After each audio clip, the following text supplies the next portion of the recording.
This show. Can everybody hear me okay? Yes. Good to see so many people out on such a beautiful Saturday afternoon in the Hilltop. We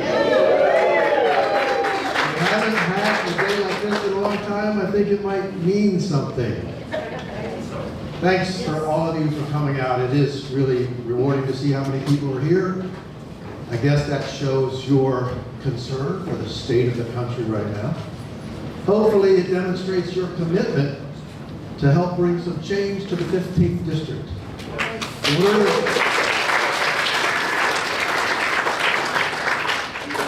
First, let me just ask, since we're here in Hilltop and Columbus, are there people here? I've heard there's some folks from some of the outer counties. If you look at your map, this district goes way out there. Clark County, Springfield. Yeah.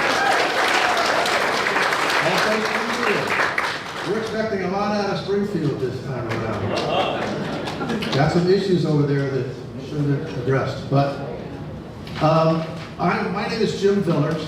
The Alliance for the 15th put this little event together. That's just a few people who were concerned, constituents. I reached out to my friend Jean Wenzel, who is here on that table back there. Wave, Jean. She and her husband Roy have been active in Democratic campaigns up in Northwest Columbus for years. Last year they moved downtown. I live downtown. Jean was distraught after the November election outcome with Harris and with issue 1. She said, I'm not doing any of this organizing anymore. I said, Jean, you know you just moved into the 15th district. You're not out there in Joyce Beatty's district anymore, taking it easy. So we got to do something. Mike Carey's not listening to us. We'd like to let Mike Carey know he's not going to get an easy ride this time around.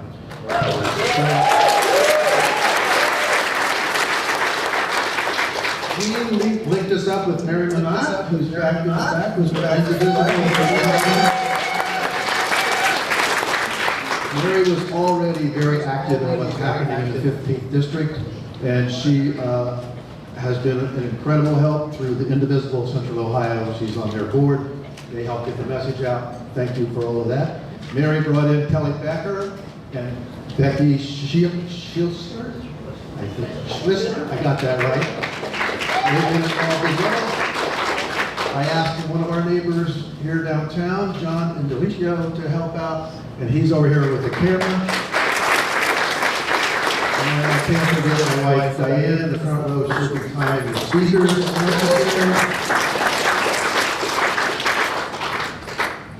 Diane and I discussed the situation in the 15th when we started talking about doing something to make us feel like we're home. And we have very dear Dublin, Mike and Lisa Basin. They are lifetime Republicans, not MAGA Republicans. They are reasonable Republicans. Do you remember those? So Mike and Lisa, Diane, and I signed a letter inviting Mike Carey to come to this event, a bipartisan event. We asked him to come talk to his constituents. We sent 3 certified mail. We appealed to him on his website. Absolutely no response. No reply at all. We know the Speaker of the House of Representatives, Mike Johnson, has told his Republican members, don't take town hall. Don't engage with your constituents who elected you. It's ridiculous. And so he didn't show up. We've got a chair for him if he happens to walk in the door. But we need a representative who will stand up to Donald Trump when he violates the rights of citizens and non-citizens alike. They also have rights. When the president tries to circumvent or even destroy a constitution that he and Mike Carey were sworn to uphold, it's time to call them out. and we're going to call them in.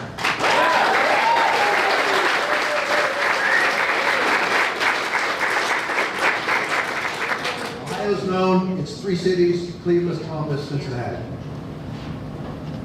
The 3 C's. I will date myself. Before I-71, there was a 3C highway connected them. I was reminded of that the other day when I was reading an article by Rahm Emanuel, who's defining this Congress as the 3 C's. Corruption, chaos, and cruelty. Corruption, crypto criminals get the highest bidder to go dine with the president. He takes gifts from foreign governments.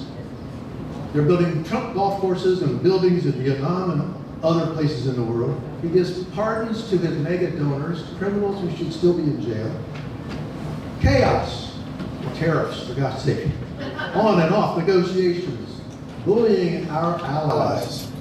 He's got attacks on the universities, hundreds of lawsuits, and now attacks on the justices that he appointed. Cruelty, the most cruel thing that our representative has done is vote yes for the House resolution for the budget for the next 2 years. That is that one big bullshit bill that they passed. It's tax breaks for the rich, cuts for the poor. It's an exact transfer of wealth, $1.1 trillion in tax breaks for people who earn over $500,000 a year, and $1.1 trillion in cuts to Medicaid and SNAP, services for the poor. And those hospitals in rural Ohio may feel the brunt of this. It could be very, very desperate. I could go on for a long time. I don't want to take up the afternoon because we've invited 4, 5 now, special panelists and a special guest who are very well informed and very engaged, and they're going to share their insights and take questions from you, the voters of the 15th district. First, a surprise guest today I didn't know about is Mary Jo Kilroy. I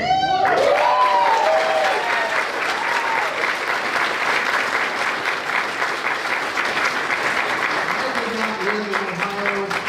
I grew up here, we left, we came back during the time that Mary Jo was the last Democrat to represent the 15th district. I did not know her or know of her much, but congratulations for that. Well, thank you for that. Thank you so much. It's really wonderful to see people coming together and standing up for what you believe in. And I really appreciate all of you being here this afternoon.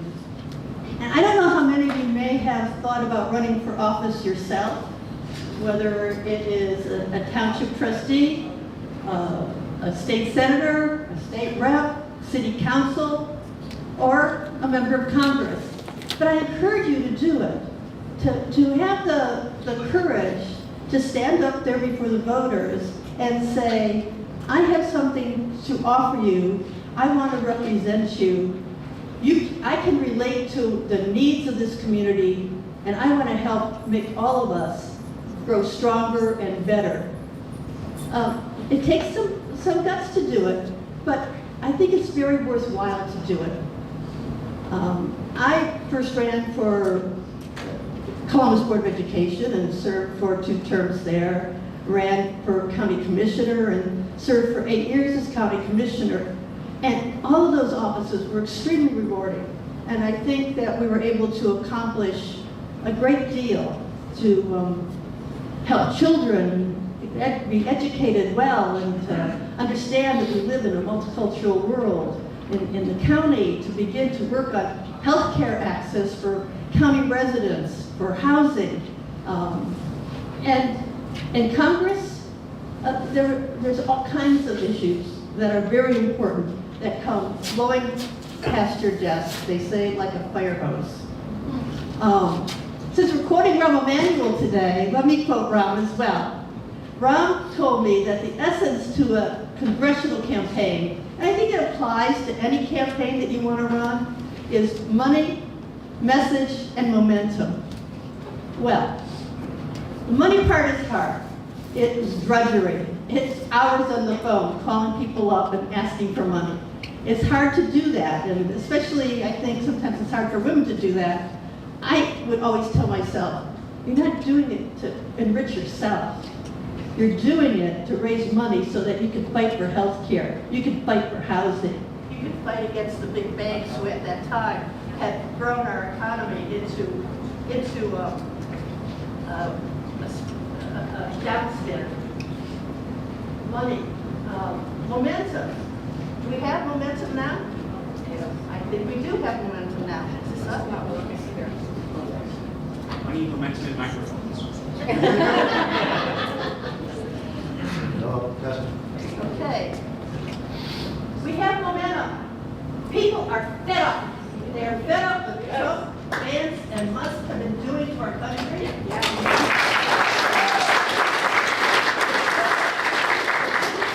in the world are attacking and taking from the poorest countries and the poorest people in the world.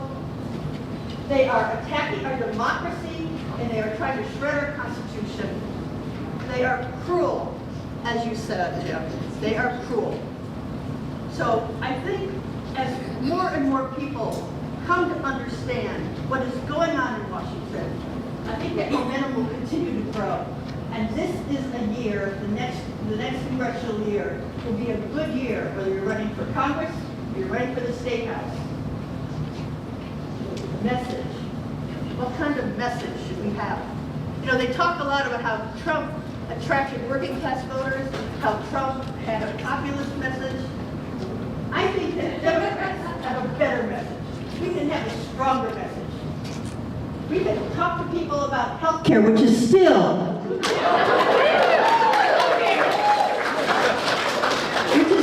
far too expensive and leaves too many out of the system. There's an answer to that, and it's called Medicare for all.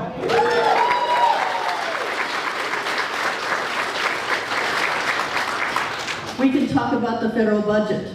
They want to talk about cutting the budget and cutting the deficit. There's things that could be cut, certainly. Like the bloated military budget that includes weapon systems that the Pentagon doesn't even want, doesn't even ask for. And we could talk about pocketbook issues. You know, the minimum wage has not been raised since 2008. Many people in our community, many people in the 15th district rely on the minimum wage. And I think we, as our message as Democrats, needs to be that we will fight to raise the minimum wage. We will fight for 15. We will fight for all of you. And in the meantime, we will also be taxing those millionaires and billionaires who have taken control. It's time to end the oligarchy and return power to the people. Thank you.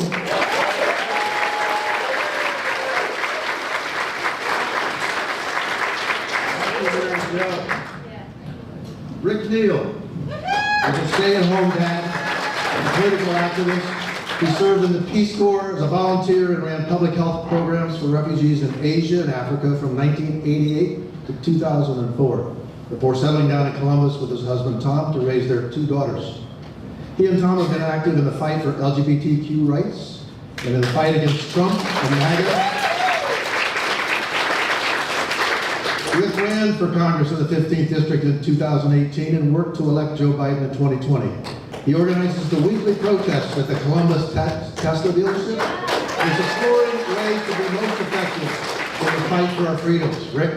Right. Thank you, Jim. Okay, hold on. All right, I got my props. Ready? No Queen to America! No Queen to America! No Queen to America! Queen to America! That's right. Bullshit. What these people are trying to do. And I'm so excited and I'm so glad that you all invited me to come out here today. I'm so fired up and I am so pumped to be here.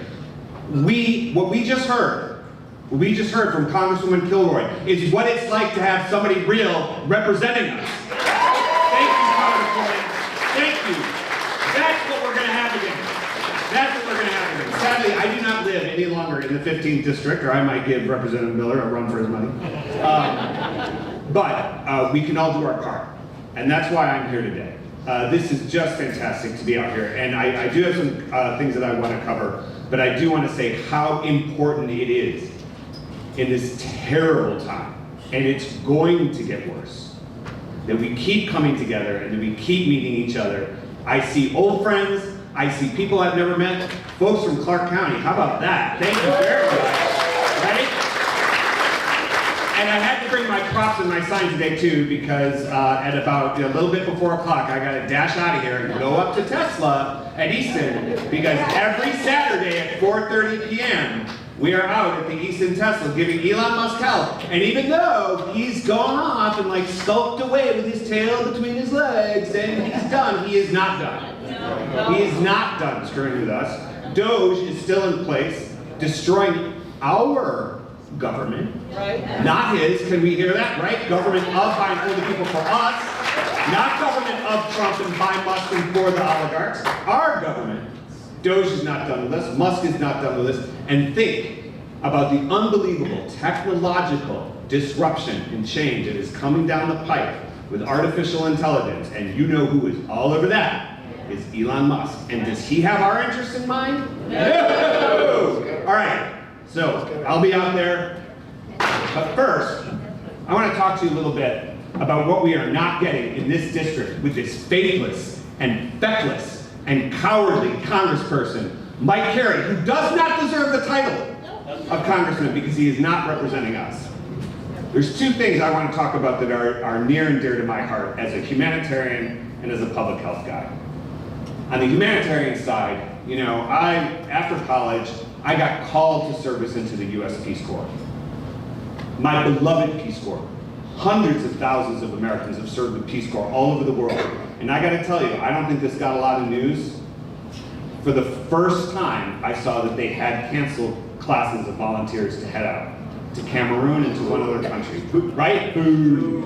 So it's coming. Even our Peace Corps, even one of the greatest symbols of American generosity and heart and spirit is in their sights. But that is part of something larger. What the heck are they doing to American standing and American leadership across the world? They are destroying it, and Mike Carey is complicit in that. Right off the bat, gutting USAID, shutting down aid programs. How many of my friends, especially in Washington, D.C., but also overseas, a good friend in Kazakhstan, of all places, who has served with his family in Nairobi and in Cambodia, where I used to live, and has been told September, they're going home. He's done. All that expertise and how to help people on environmental and other programs, all that goodwill shut down. And the question is why? What are they doing, right, with these cuts? What is Carey complicit in? Is it part of some amazing grand strategy? No, it's just garbage. It's just an expression of power on Trump's part to take our most sacred values, our most important programs and things that are important to us as Americans, and say, you don't think I can get rid of it? Watch. Just because he's a jerk, just because he wants to feel like the big guy, he wants to show that even that he can tear apart. That's it. That's what Mike Carey is complicit in. Nothing strategic, nothing beneficial to the U.S., just sucking up to Trump's ego and power grab. Yes. The other thing, though, is about Medicaid. And I see the 30 seconds. Let me just talk real quick. And Leader Russo, who is on her way, is much better placed, I think, to talk about the impact of the destruction of Medicaid in this state and what it's going to mean to this district. But I do have some things. You know, Jim referenced the budget bill, or maybe it was Congressman Kilroy. And you know, this bill is set to take effect on October 1st. Like it's coming up, right? And the version that was passed by the House, what I've read is that it reduces Medicaid spending by $625 billion. Now, how many people is that going to hurt? Well, there are 770,000 Ohioans who depend on Medicaid expansion that we got by hook or by crook when 2010-ish, right? Shortly after Kasich came in and we got Medicaid expansion as part of Obamacare. And as I understand it, if I'm not mistaken, under the current state budget bill that's being debated, If the federal government goes below its 90% commitment of paying for Medicaid expansion in Ohio, Ohio stops Medicaid expansion automatically, like an automatic trigger. That's what these that's what these Ohio Republicans in the State House want to do, and then that's tied to the MAGA extremism and BS that's going on in the federal budget bill. Complicit, cowardly, no leadership, no one to stand up for us in Washington.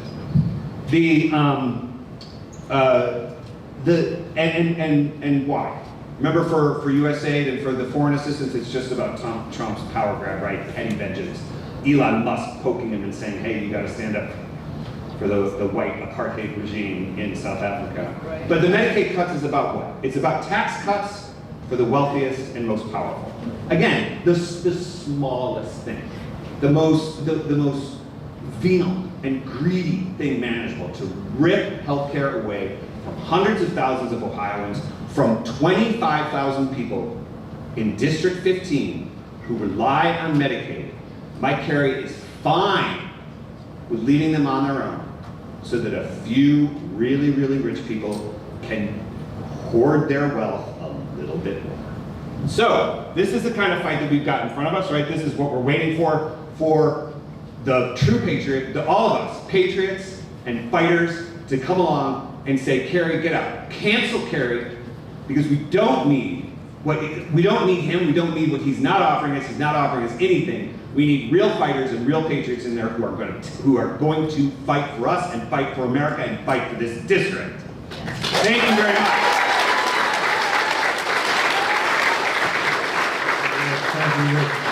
Thanks for what you're doing on our region and Tessa. Okay. Fired up. Ready to go. Our next speaker, Joel Newby. Joel was the 2020 Democratic candidate for District 15.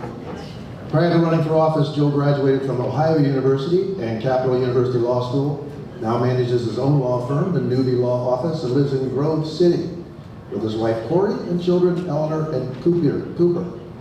Joel's policy interests include rural broadband internet, children too, efficient markets, universal health care. Since running for office, Joel's helped several local candidates win elections by using a turf-cutting data organizing program, Hubble, developed during his 2020 campaign. Joel, thanks for coming.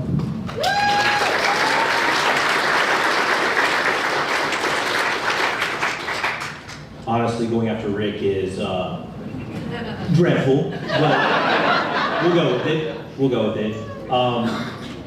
I'm up here today, and I'm going to focus on some rural issues with you guys, because I grew up in middle of nowhere, Pickaway County.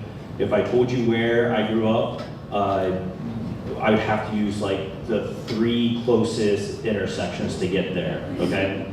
So out there, still to this day, we do not have enough broadband internet. Even though we passed a law in order to get broadband internet out there, we have so many obstacles in our way, and one of them is our state, but let's bypass that and let's talk about why there isn't a congressman standing in here right now that says, hey, we've already got this bill passed, let's shove it through and make sure that we have broadband internet. The bill's done. Now we need somebody to help execute. He's not going to Trump and saying, hey, we have a bill, let's get my guy some internet. No. He is, I don't know if you've heard some of the commercials, he's worried about SALT deductions, which only really benefits rich people. And so he doesn't give a care about the people where I'm from. And this is why this is important though. When 2020 hit, and I'm sorry, I have to take everybody back to the dark ages, I apologize in advance. The difficulty in my race automatically became, how do I communicate if I can't go physically touch somebody's hand? Because I don't have the ability to just post on Facebook and get my message out. And back then it was Vinton County or Hocking County. Those locations where I really needed to change people's minds, they did not have the internet access to have Facebook, Twitter, whatever it took to get my message out. So I was already hamstringed. I felt, now, if you look back at my campaign videos, you really don't see very much of this because I, projected that I could win against, the Hulk at that point because that's what I wanted to project. But as soon as like that reality sat in May and June, it was really hard to think about how we go about winning an election in a district that is now very similarly situated, where it's very expansive. You have to reach out to rural people who don't have internet connections because this guy won't go to Trump and say we passed a bill and we need to get some internet. So what do? So today, I think we all need to be honest with ourselves and start saying, we need to start organizing right now.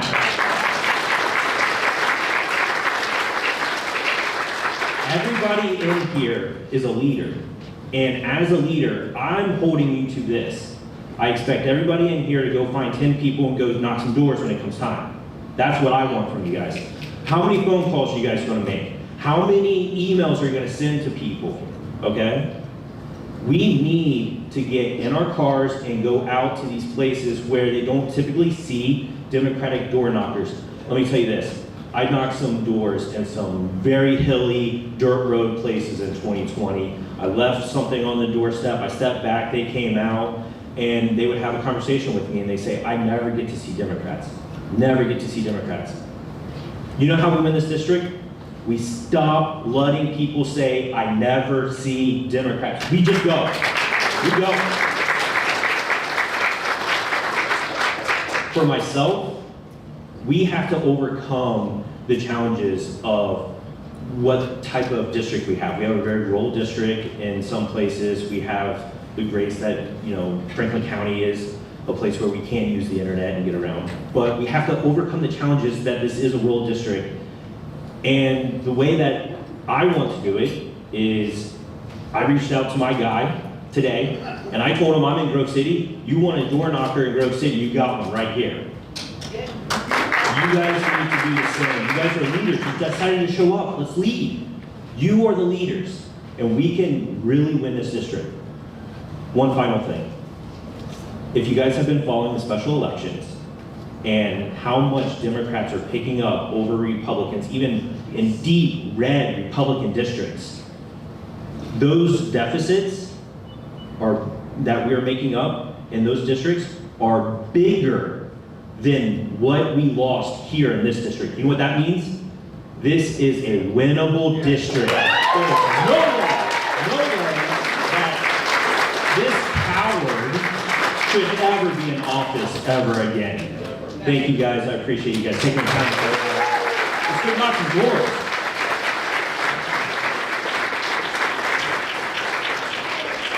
Thank you, Joel. Great message. We definitely need to connect with all the voters out there, not just the ones that are on our deep blue team. With the numbers, they just don't work unless we get engaged with the undecideds and the undeclareds and show them that this guy is not representing them. Next speaker, Colonel Adam Miller, former representative, a fourth generation West Side Columbus Hilltop native. Welcome home. Four-term Ohio State Representative, Army veteran, and JAG Corps officer. Retired Colonel Miller was the Democratic nominee for a Congress in the 15th District in 2024, not so long ago.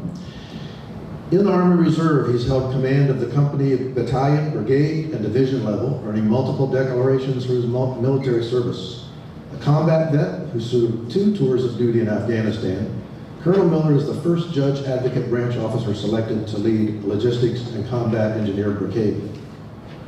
Prior to brigade command, Colonel Miller served as a senior reserve legal advisor to the chairman of the Joint Chiefs of Staff of the Department of Defense and the Pentagon, General Mark Milley, during the January 6th riots, the insurrection. In 2010, Colonel Adam Miller co-founded Operation Legal Help Ohio, a statewide pro bono program to provide free legal support to Ohio veterans. And as a state legislator, Representative Miller served as the ranking member on the Veterans Affairs Committee. He's the primary sponsor of House Bill 29, which established the Ohio Veterans Fund. A former K-12 public school educator and coach, he does it all. He practices education law at Keebler Brown. Married to Helen, an Ohio EPA environmental scientist. They just celebrated their 25th wedding anniversary.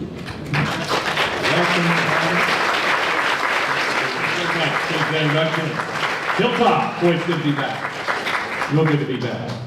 I'm going to address our absent friend, Mike. Mike, you are the worst congressman for veterans and service members we've ever had in this district. Mike called me a couple weeks ago. Mike said, you're being way too tough on me in town halls. Why are you killing me, Adam? I'm killing you because you're not standing up for our district. That's why. You're not doing your job. You don't understand. I have to have these hard votes. It's so hard. And when Jim Jordan says, I got to vote this way, I got to vote, I said, Mike, it's not that tough. Support veterans. Support Ohioans. Right. Vote your district that elected you. So, three things. Why do I say Carey is a catastrophe for veterans? Here's why.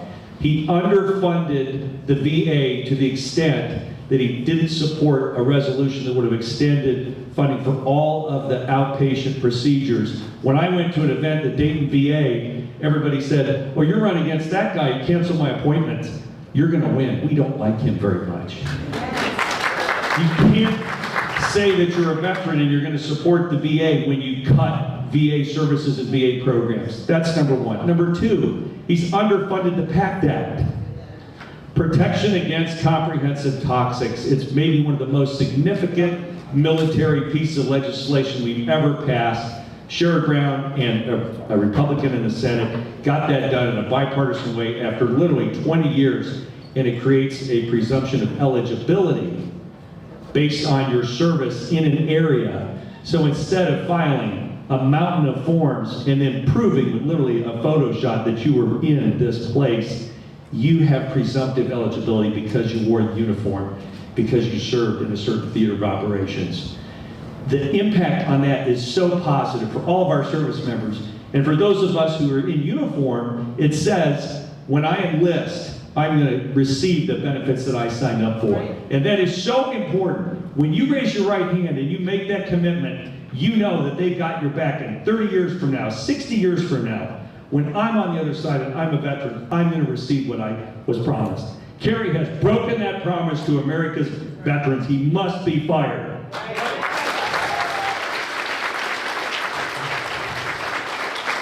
Two more things.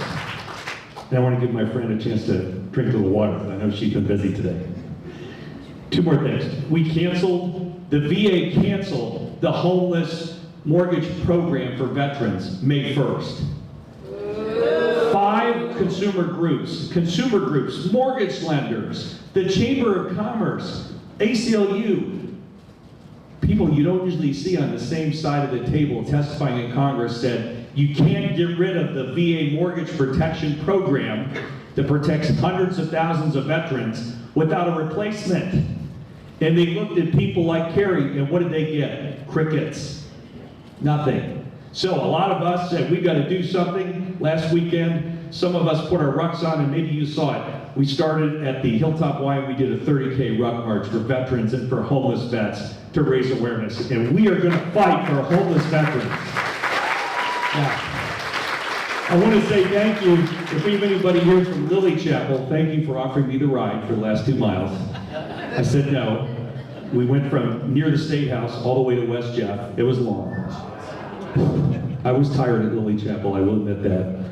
But it was great because we got awareness of what's happening. Here's the last thing.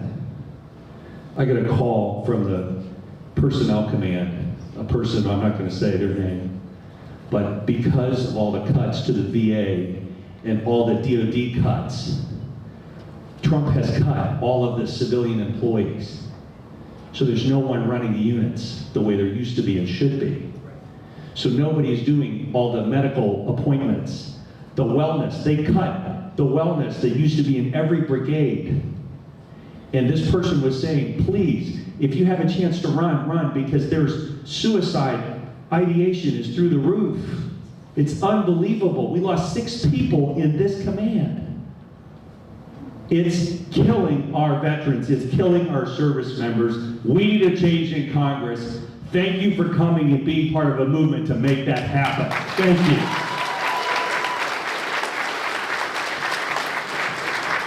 Thank you, Adam. Adam hustled here. Thanks for getting here. If you look at the little maps that's on your Carey Facts handout, you go west from here and then turn north. Way up at the very top of the district is Sydney, Ohio. He was out in Sydney this morning. How are they feeling out We there? had 125 farmers and veterans in Sydney, Ohio this morning. Whoa! We've been talking about taking this show on the road. They may be ahead of us. Uh-oh. We got work to do, folks. We are definitely honored to hear the next guest, Representative Leader Allison Russo. State Representative Russo is currently serving her 4th term in the Ohio House of Representatives. She probably needs no introduction to anybody in this room. But that district includes Upper Arlington, Grandview Heights, parts of Columbus. She's the minority leader in the House Democratic Caucus, a position she's held since January 22. Prior to joining the legislature, Leader Russo spent more than 2 decades advising government leaders and policymakers on issues related to healthcare financing and the delivery of needs for seniors, vulnerable populations, veterans, and military families. Leader Russo is also a passionate advocate for women, families, and is involved in many local civic and service organizations in the community. Minority Leader Russo holds a doctoral degree in health policy from the George Washington University and master's in public health epidemiology from the University of Alabama at Birmingham. She lives in Upper Arlington with her husband and their 3 children. Allison, thank you so much.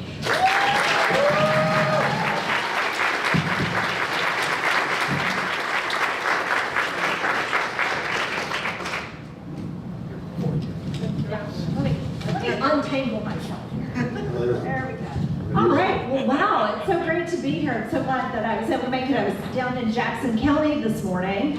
And some of the things that I am going to, thank you, that I am going to talk to you a little bit about, some of the same things I was sharing with many of our fellow Ohioans down in a very rural community, and we were down in Jackson, Ohio, talking to them specifically about what's going on, not only here in the state of Ohio, because we're in the middle of the state operating budget process, but also what we see coming out of Congress, and just the complete disconnect on many essential services that are facing funding cuts or being underfunded, and how they impact many of our communities across Ohio, particularly in rural Ohio, and making those connections. Because listen, I will be the first to tell you that as Democrats, 90% of this is we have to show up, and we have to show up everywhere, and making these connections and talking about how, whether it's Mike Carey in Congress,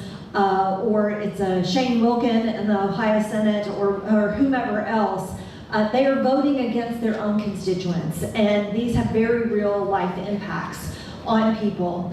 I know I wasn't supposed to talk about this, but you can't give me the mic and me not talk about this right now, and that is, in the State House, we see many of the Republicans that are in the supermajority right now, they are taking a page out of the Republican playbook that is happening in Washington, D.C. And one of the places that they're starting is with public education, and just the full frontal attack on public education. We see this in underfunding our schools, sending our public dollars to these voucher programs that are unaccountable. And in many communities, I talked about that this morning, our public schools, where 90% of Ohio's children attend, they are the centers of community. They are the centers of community identity. They are often the largest employer in those communities.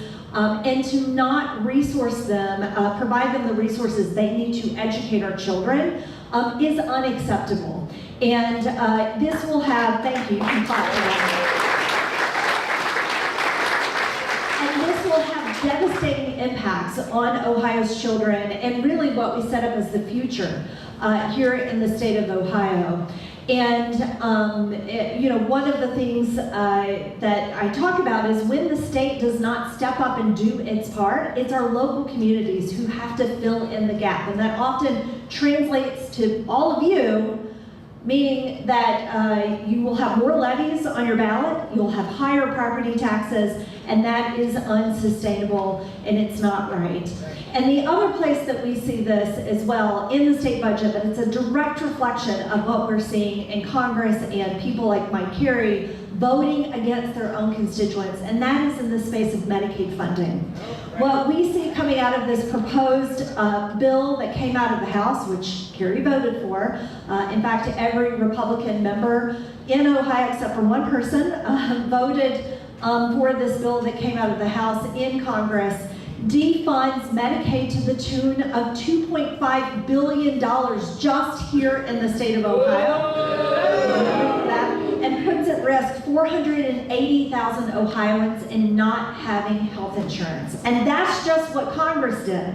What we see in the State House budget is they actually have provision, trigger language provision, that would put at risk the Medicaid expansion program, and overnight, depending on what Congress does and how the funding happens, we could lose close to 800,000 coverage for 800,000 Ohioans. Now, what does this mean for real? You're going to hear from Justin, and I'm so glad, Justin, you were able to come today to talk about the very real implications of what that means for some of our most vulnerable Ohioans. But let me tell you about what it means for everybody else, because this is the other conversation I am having with folks. People say, why does it matter? Why do Medicaid cuts matter to me? Because I don't have Medicaid coverage.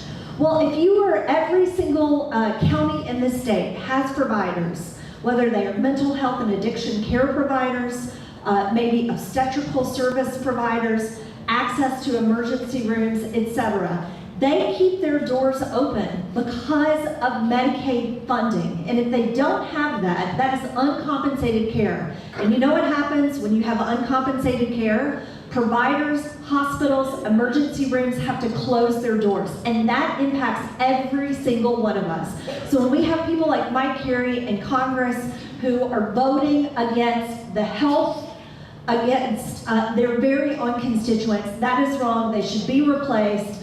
They should answer to those votes, because they are accountable to all of you, to the voters, not to their party, not to a guy who sits in the White House. They are accountable to all of you, and you should demand that accountability. You should answer for those votes, and he sure as heck should answer to his constituents like Justin, and you're going to hear his story in just a few minutes. I thank you for being here. I thank you for your energy. Keep working. You know, this district, when I ran for it in a special election back in 2021, which seems like a lifetime ago, it was a totally different district.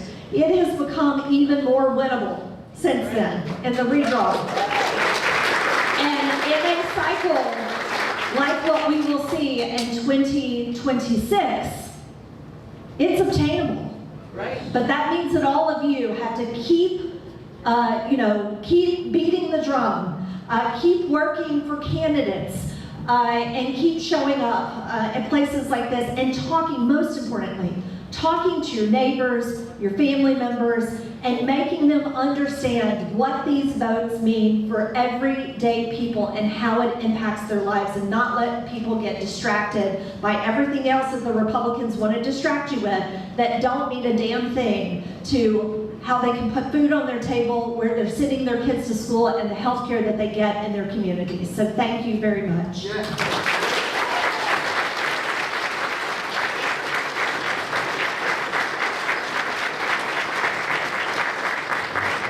Are you able to put that on the mic stand so I can shout?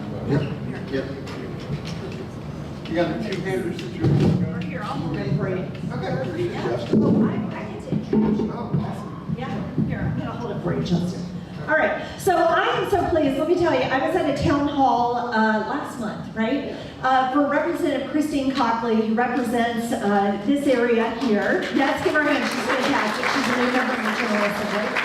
And I was helping her with the town hall, and Justin was there, and he was asking some great questions about Medicaid and sharing his own story. So Justin Martin is a teacher, he's a writer, he's a curriculum designer from Hilliard, Ohio. He's a graduate of both. Good, got Hilliard people here. From Kenyon College and Vanderbilt University. He was born with an acute case of both cerebral palsy and human dignity, I love that part. And he makes political speeches only when Republicans threaten the programs which allow him to dress, shower, eat, and leave home, meaning he's done it yearly since the age of 8. In an America that kept its promises, he'd be watching Cheers and running tabletop games in his own accessible condo. But he's here today with us instead, and he has such a fantastic voice. He's such a great advocate. And Justin, thank you for being here today. So I'm going to hold this for you.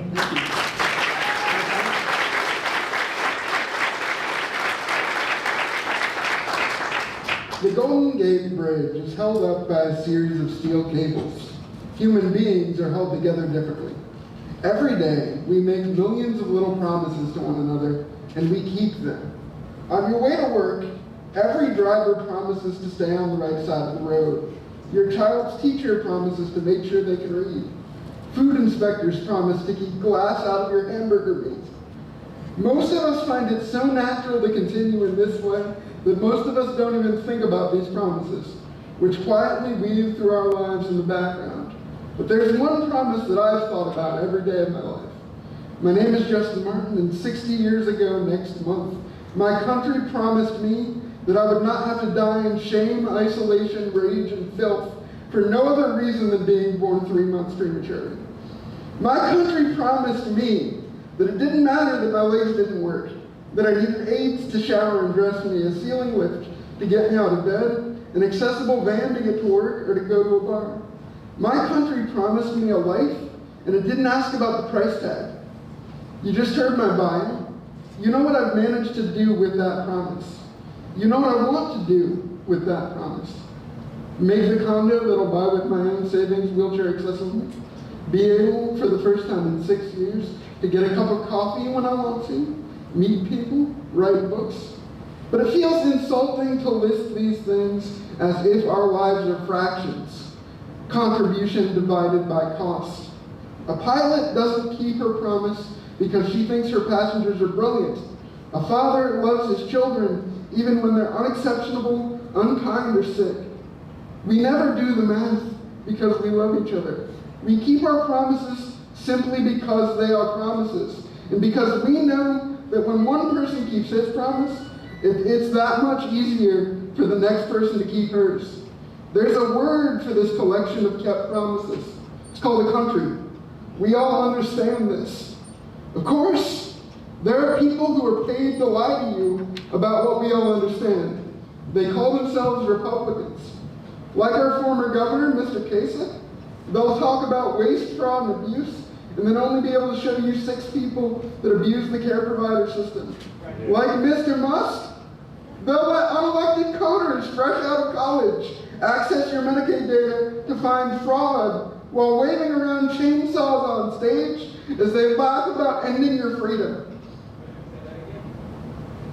Like Representative Carey, they'll vote in the dead of night for billions of dollars in cuts to the program that makes your life possible and refuse to return your dozens of calls about it, eventually coughing out some kind of form letter with the same excuses that you've heard all your life. Years before our government promised disabled people a life, Ronald Reagan was releasing vinyl records calling a social safety net socialism.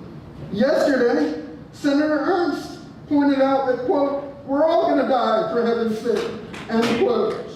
So why not cut Medicaid? I agree with Walt Whitman when he says that the meaning of life is that the powerful play goes on and you may contribute a verse. I have so many verses to contribute, so many promises that I want to keep to my community, to my family, to my friends. But I'm being cared for by 2 parents who are approaching 65. Time is running out to make my leap. And at this 11th hour, Representative Carey, President Trump, and the Republican Party play these inhumane games with all of us. They do this because they're making a wager. They bet that if they break a promise with someone who looks like me, you won't mind, and you won't think that you're next. They bet that you'll see gutting Medicaid as balancing a budget or tightening a belt instead of seeing it for what it is, breaking a promise as brutally as when a parent abandons their children, a pilot pushes a plane into a nosedive, or a gunman opens fire in a crowded theater, not caring who it is he hits. Thank you.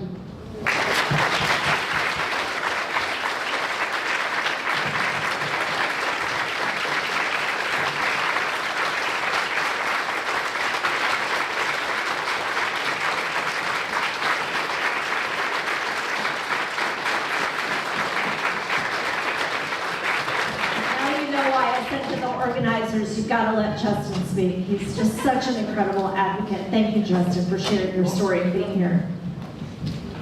Very powerful message from Justin. Thank you.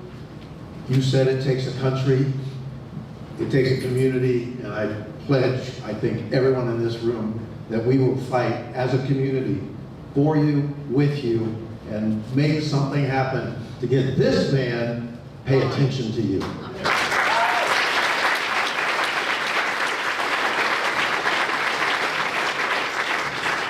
Now we're going to open it up to the voters of the 15th District. We have time for questions, and we have 4 or 5 people here to give you answers. If you hold your hand up, Kelly's going to come around with a microphone. I'll pass this among the panelists, and I see a hand up already in the back. Please try to keep your questions short. We don't have a lot of time. You can direct it to any one individual on the panel if you like, and if others on the panel have pertinent, relevant, additional information, feel free to grab a mic and chime in. We're going to use the corded mic. You want to do it from here, or it might be easier? And Jim, I'm just going to excuse myself. Like Rick's headed to Houston. I wish I could stay. This is absolutely fantastic. Justin, thank you. And thanks to all of you. All right, I'll see you on. I'm David Weaver from Command Winchester. Before you leave, I want you to hear that it's my opinion that the Democratic Party for decades has not solved the problems of people. That's why the people are so angry and despairing that they voted for Trump.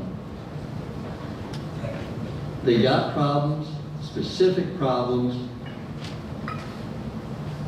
I'm not seeing enough solutions. I don't know what the answer is. Good luck, because I don't see us winning back the election unless we solve people's problems. I agree. Like housing, food, healthcare. First of all, before I get too far along, I failed to introduce one of our colleagues is in the back. State Senator Bill Tabora, who's in the back. Bill wave, so everyone sees you here. He's been driving me around today. We've been all over the place. Listen, I want to acknowledge that we have a lot of work to do as Democrats, and we can do a better job in many communities where we hold power. Our own backyard here in Columbus. I urge all of us, including my friends who are in local elected offices all across the state, in cities and counties, we need to step up and do a better job and address things, for example, like housing and where we control the levers of power to use that power to really address people's needs. Because I think you're right, like people, many people, whether or not they voted for Democrats in the past or not, they want to know that they have people in elected office and they have a government that is helping them and is responsive to them and is doing good. And we need to all do a better job. I would argue we're doing a hell of a lot better than the Republicans who are in charge. But we have more work to do as well. And I think what you saw in the election is that frustration. It's the frustration that things are not moving fast enough to help, and people are really suffering. It costs a lot of money to pay for your rent, to pay for your groceries, to pay for your utilities. I mean, it goes on and on and on, and people are suffering, and they get really frustrated when, you know, they have elected leaders, whether they're Democrat or Republican, who are not delivering those promises. So I agree with you, we can do better, and we need to do better, and we've got to respond to that challenge. Hi, my name is Russ Goodwin. I'm a Westgate neighbor. I'm also the trifecta of what Doge and Trump are coming against. I'm a gay man, I'm a veteran, and I'm a senior citizen. So, I just got this from Mike Carey. It's a piece of crap. It's all lies. The man's a veteran, for God's sake. He was in the Navy, I was in the Navy, and I'm ashamed that he was one of my shipmates. So, I just want to say, thank you for everybody being here. And let's go get him. Jim, I want to address Russ. I think we honored Russ a few years ago in the Hall of Fame at the Stonewall Democrats. And again, thank you for your service, Russ. Congratulations on being in the Hall of Fame. Thanks for what you're doing for the West Side. It's just so insane, because by coming in and putting someone in the Department of Defense, Pete Hegseth is so unqualified and has no understanding of what is necessary. And I woke this morning, getting my coffee, getting ready to go to Sydney, and I've got the Secretary of Defense saying we're going to declare war against China. Hey, let's give peace a chance. How about that? Okay? Let's give peace a chance in this war. Let's fund the diplomatic initiatives and the economic security that makes the balance that we need. We don't always lead with M, and boy, are they wrong. So I want to acknowledge those comments, but to say that if you meet the standard in the military, you can't serve if you believe a different way, or if you have a different identity than someone else. When we stand in formation, we always say, look to the left, look to the right. These are your battle buddies. We don't ask what bathroom you use. We don't ask where you go to church. We don't ask if you go to church. We just say, let's go get them. Let's solve the mission. So I'm so disappointed by our military leadership, and I'm really disappointed by Representative Carey, because in private moments, he always says the same thing. You know, it's just, I hate this, I hate this. Well, I got a solution. We're ready to take the job and do a better job than what you're doing. Thank you. Well, first, my name is Ed Heller. I live in northern Franklin County, and I just had a couple of comments. Number one, if I lived about 4 miles further north, I would have a different representative. And you know who that is. The worst person in Congress, Jim Jordan.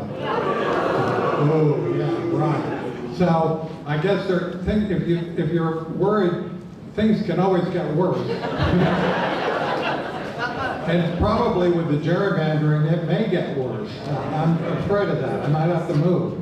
Anyway, I worked for the state of Ohio for over 40 years. The last 2 different agencies, and the last agency was Medicaid. And I saw firsthand what Medicaid does for the most needy people in Ohio. And to cut Medicaid is almost a crime. We need to really get people in there that want to help people, not to help the millionaires and billionaires. And one last thing before I go. I'm looking around, and are there any people here under 30? If you're under 30, please stand up. Wishful thinking. Come on, yeah. All right. Well, you know, that's concerning, because those people can vote. And they, if they would get off their ass and vote, they'll probably vote Democratic, I would think. So, as you're out talking to people, we need to really focus on younger people. So, thank you very much.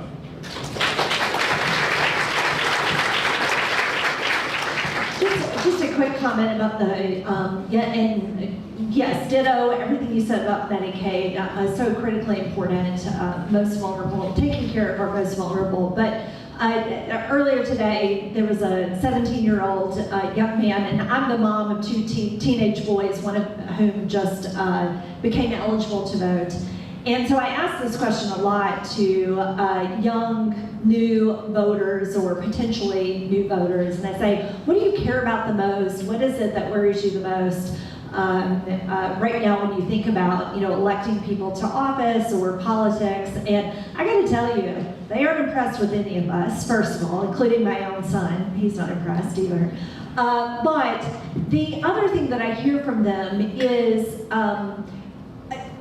I hate to say a hopelessness, it's really quite frightening, but sort of thinking, what does my future look like?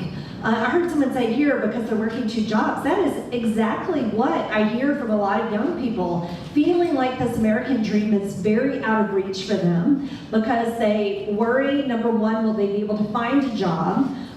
Will they be able to pay back student loans if they were lucky enough to go to college? Are they going to be able to afford the rent and a house for long-term security? Will they ever be able to have children? And so I think our challenge as Democrats and those of us who are in elected office is, we've got to speak to those issues and we have to address those concerns. By addressing things like housing, the cost of childcare, for example, the cost of college tuition. And I see Jane Leach back there. I know I'm singing her tune right now. But that's important. We have to go, and for all things, we have to go back to the basics and talk and speak to the real needs of people because we're just not going to be successful. We're not going to solve these problems if we aren't listening to people and really focused, laser focused on addressing those needs and concerns.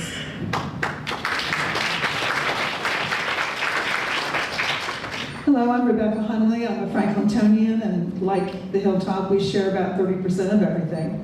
So here I am. The obscenity that is called affordable housing. I don't know what the intersection is between city, county, state, whatever, but the bottom line is that people are being fooled, rooked, snookered by that term. It's an obscenity. What we have in Columbus coming is zone in. The apartments are typically the ones we've seen so far at 550 West Broad Street, built by Abby Wexner's nephew, is going to be 60 apartments. They're going to be about 800 square feet, like the size of a small house after World War II. They'll be at 80% of AMI, average median income. I wanted to know whose average median income they were considering. Well, they picked the average median income for Franklin County of it's $73,700 something, $74,000. In Franklinton, our AMI is $35,000. So at 80% of AMI, which is what they'll be reimbursed for, and some of these are federal programs, so that means they're federal, state, county, city programs, they'll be reimbursed at that 80 percentile. They're gonna have 4 of those apartments per building to keep the riffraff out. Our folk in Franklinton, with 2 people working at, say, minimum wage, they're gonna be at maybe 55, 60,000 if they're going to the food pantry, et cetera, right? So, 80% of 74,000 is a lot more money than what we're looking at. So all of this housing is being shoved down our throats in our single-family neighborhoods with no parking. And of course, there's justification in Linkus, which will be done in 2038, maybe. So here we are with this situation. We are being slammed with one kind of housing, no incentives for home ownership and neighborhood stability.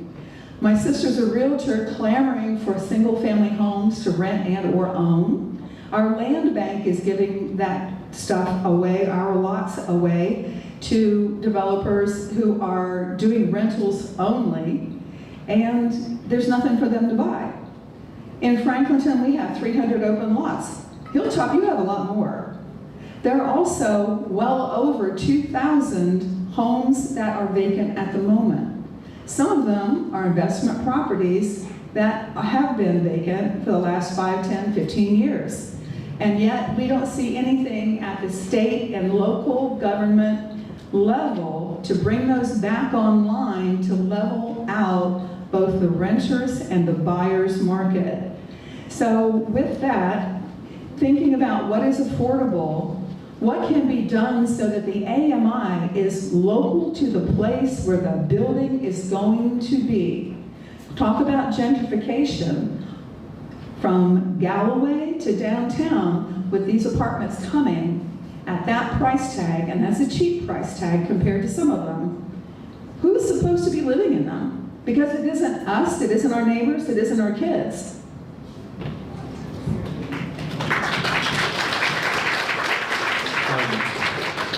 So, kind of, before I get into the housing issue, I do want to say, as the youngest person up here, I have more recently experienced trying to get into a house, and not only that, having to rent it through my entire time that I was in school.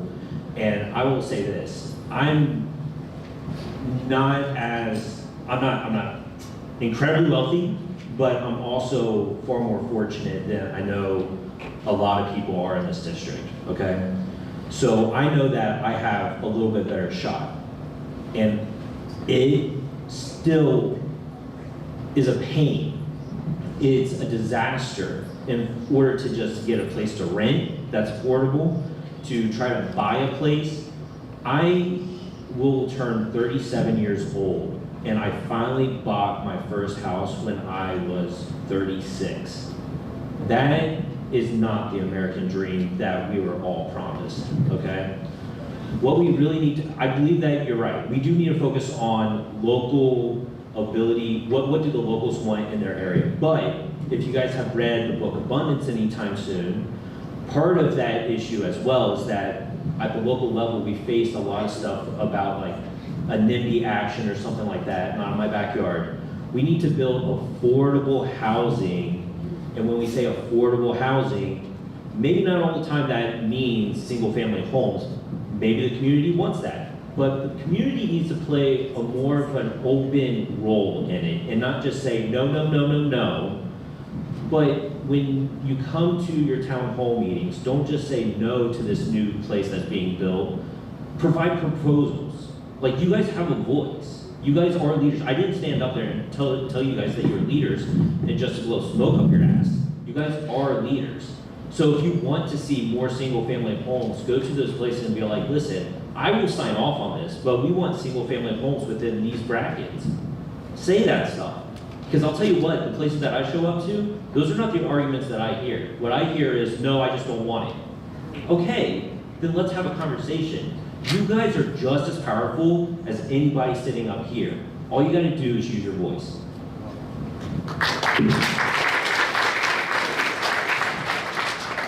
Good afternoon. My name is Matthew Dyer. I live up the road. I was thinking maybe Marie Jo Kilroy could help address this. So I am not in my 30s. I'm 46. And I'm disillusioned. I've been a lifelong Democrat.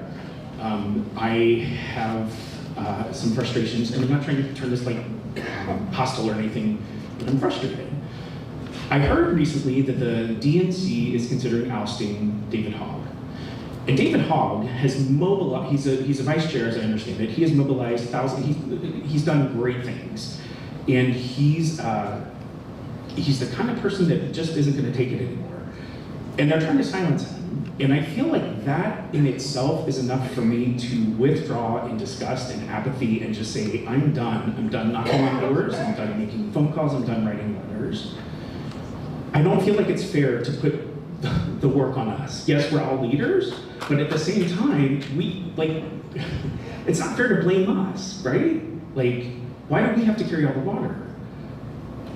That came out wrong, but it's essentially,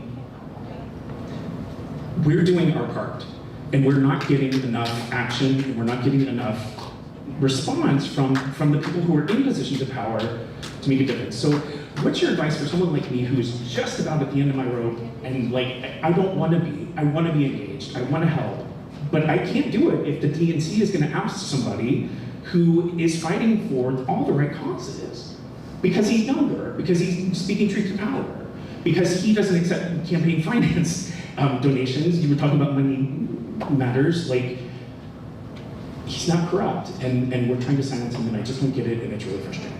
You're right.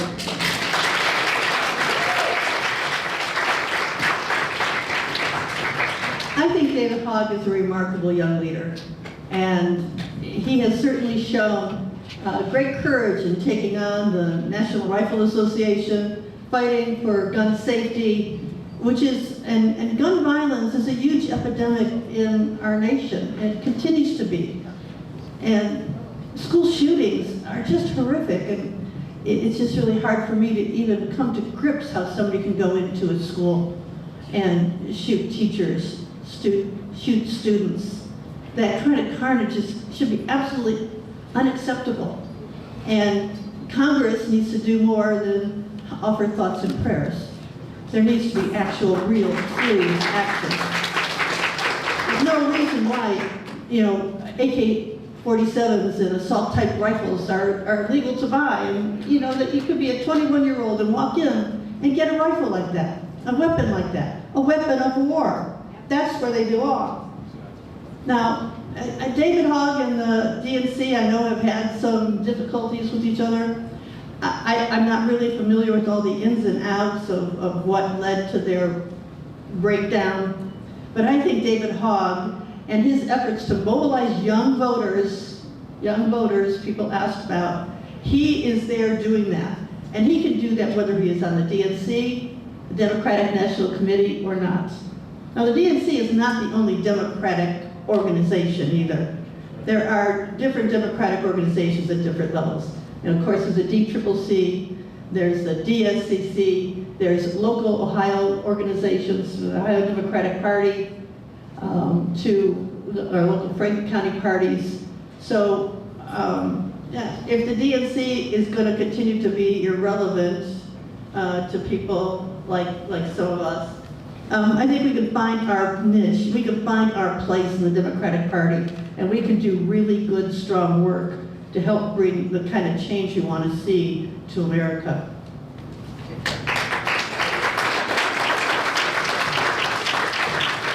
So I want to answer that because I met with the chair of the Brady PAC 2 weeks ago in DC. And he said, Rep. Miller, we like you because you got an F- from the Buckeye Firearms Association. We're going to support you. And there is room for a service member to talk about firearm safety and the things that Congressman Kilroy talked about, because we have worked with those types of dangerous ordinance. And on the floor of the House, Rep. Russo and I defeated one of the most obscene, it was called constitutional carry bills in the country. And we turn it around. So we are fighting in the trenches for kids and for firearm safety, and we're going to continue to do that.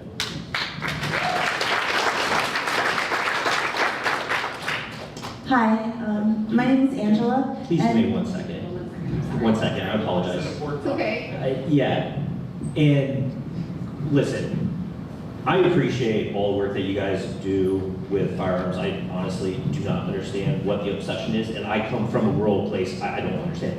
But the question is, where in the damn hell is the magic? I went to college when Barack Obama was running for office. That was magic. There's no more magic. That's what you're asking about, right? You're asking, where's the magic? You want to be inspired. We haven't had the guy that stood up there in 2004 anytime soon in our big body politic to say that a kid with a funny name could be one day in the White House. We have not had that person stand up and say that. where's the magic?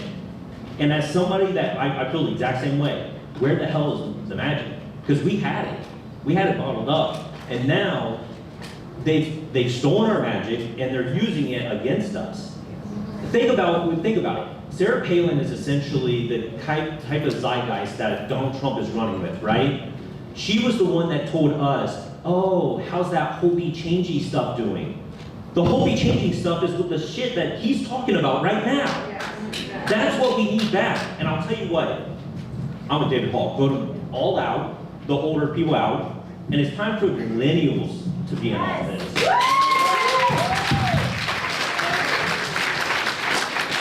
Well, I want to weigh in again here.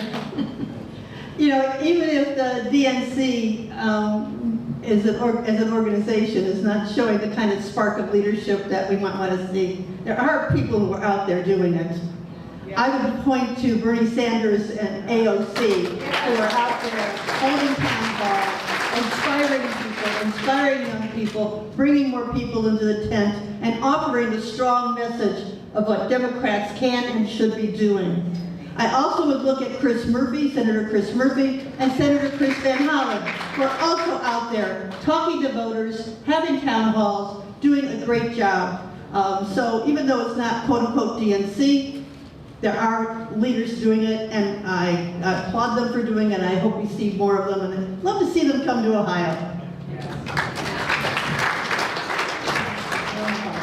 Hi, as I said before, I'm Angela, and I live here in Hilltop, have for a very long time. And I kind of want to build on what the previous gentleman spoke about, not just, the where is the magic, although that really matters.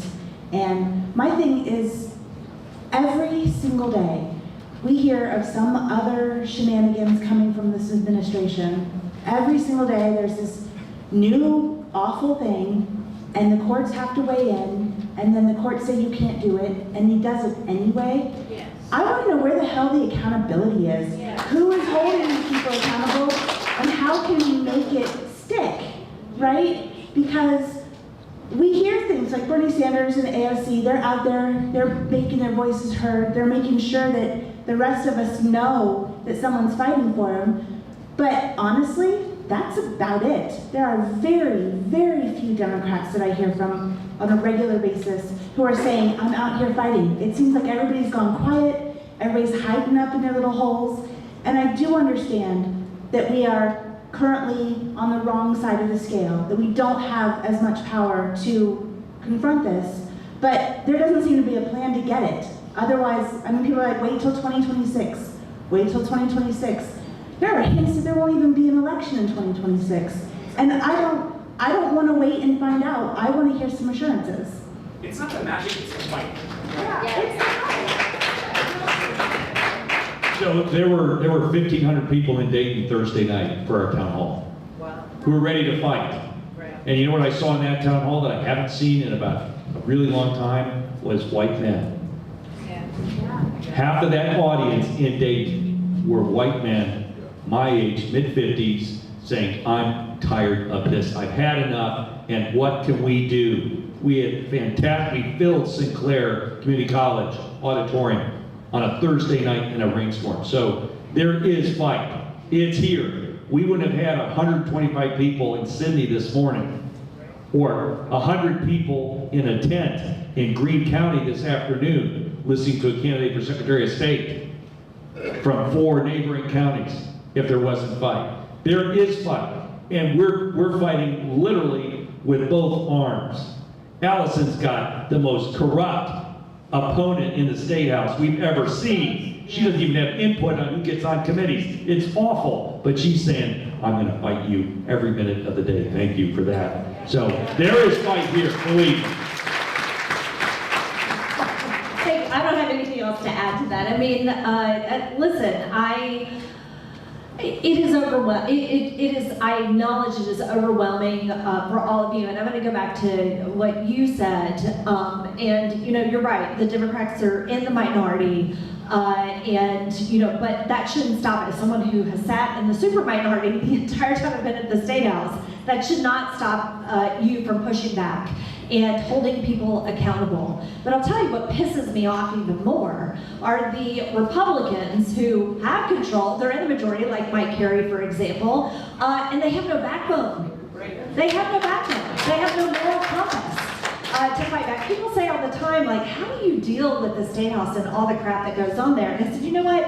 It's the people who I know actually don't believe this garbage, and they still vote for it anyway. Those are the people who infuriate me the most, and we see that play out, and I think we see it, you know, with your member of Congress, Mike Carey, right now. And you know, as much as we want to hold Democrats accountable for the fight, and we should all be held accountable for that, we should also be holding the Republicans who do actually have power, their feet to the fire as well, and not give up on that piece also.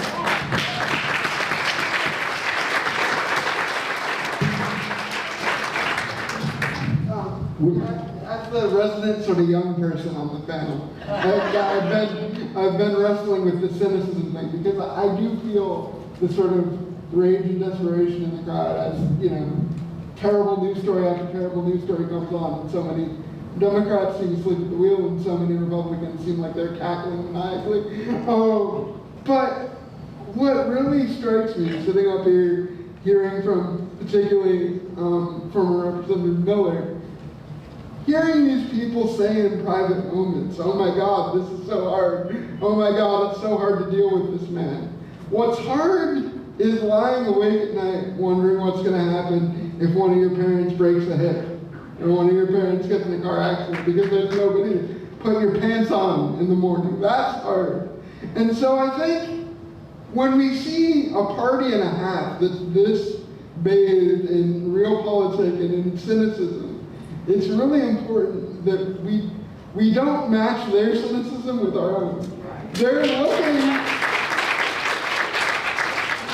looking for ways to get us to not care about each other. The more that we give up on our promise to each other, the more that they feel empowered to give up on their promise to us and climb into Elon Musk's rocket and call it a day. So like, none of which is to say that we shouldn't hold Democrats accountable for things for times when they don't have a backbone. But we need to match their cynicism with action, with activism, because, you know, one thing about me is that I've never had the luxury of thinking of politics as primarily like this aesthetic thing. Like, politics is the difference between whether I can get up and out of bed in the morning or not. So when you're feeling at your lowest, remember that those are the stakes for a whole hell of a lot of people who don't have the support to be able to get up in front of you.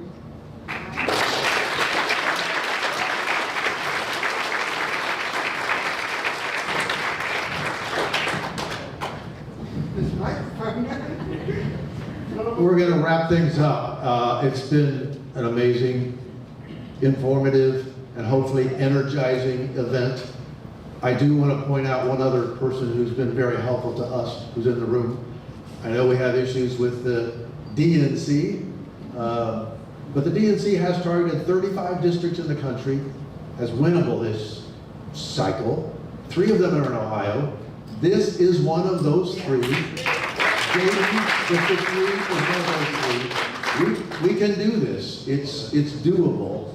And we had help from the Ohio Democratic Party. I want to recognize Tyler Studebaker in the back of the room. You probably got some emails from the OVP. He's got your contact information. You're going to hear more information from him about what you can do. I'm going to turn this over to Mary Minot right now. She's got great information. If you've got a pen, take it down. We'll get more info out to you. I want to add one more point to how desperate these crooks are in the United States Congress and how insensitive they are now, inhumane. You talked about guns a little while ago, and why can't we have reasonable gun control? In that big, beautiful bullshit bill, buried in there at the request of some Alabama congressman, is the elimination of a fee to pay and a registration requirement for a silencer. That's a, provision by the assassin lobby? We need to do better, and this guy voted for that. Mary, take it away. Thanks, Jim. Thanks, everybody, so much for coming. This is amazing that people actually are showing up. I've been in the 15th district for a long time, but I know during Steve Stiver's time and during Mike Carey's time, there was never, ever any town hall.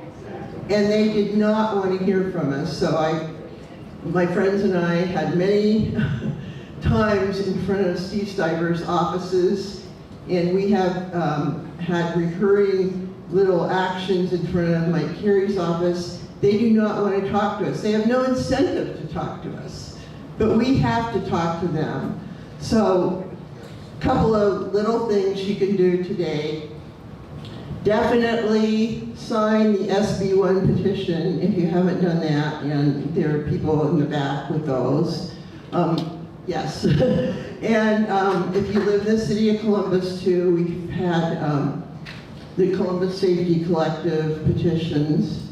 We want your comments on those little cards, those postcards, so leave them with us and we will take them to Representative Carey. There is a poster back there that's going to be delivered to him as well, so if you sign that, he will know that a bunch of people showed up and he did not. Right. He did not show up. He just talked to us. He won't answer our phone calls. I personally, I know other people have gotten some little newsletters back from him, but I've gotten nothing. I take the persons I call, I take the person's name down, I tell them who I am, and I say I would like an answer on this question. Not a thing. So he does not represent us. He does not. And like other people have said, we can flip this district. We can do it. So the magic is in us. I'm almost 74 years old. I am not giving up. I will not give up. I worked for these people when they ran. Wonderful candidates. And we will get another candidate soon. But in the meantime, we've got local races, you've got city council, you've got school board, you've got people, and you've got your friends and neighbors. And the biggest thing I want you to do is listen to your friends and neighbors. Listen to them, but let them know what's going on, because a lot of people are in bubbles and they don't hear the truth. So we have to talk to each other. I listed a bunch of stuff on the back of this one paper that you can do, and I want to also thank tremendously Indivisible Central Ohio for helping us put this together. And the cards with the QR code are out on the table if you didn't get one of those, or if you don't get the newsletter, which comes out every week. We have protests. We are going to have a great big No Kings protest on the 14th. Please come. There's one in Grove City. I think there's one in Westerville. There's one in London, Ohio. Springfield, Indivisible. Lots of people are doing things, but we all need to work together. So we need to build community and encourage each other, because that's what it's all about. It's about us. We have the power, guys. We have the power. So let's use it. Let's not get discouraged. Let's not let fear and apathy overcome us, because we can do this. So thank you so much for coming. Thank our speakers for coming. And let's all stay active and let's do stuff. Thank you.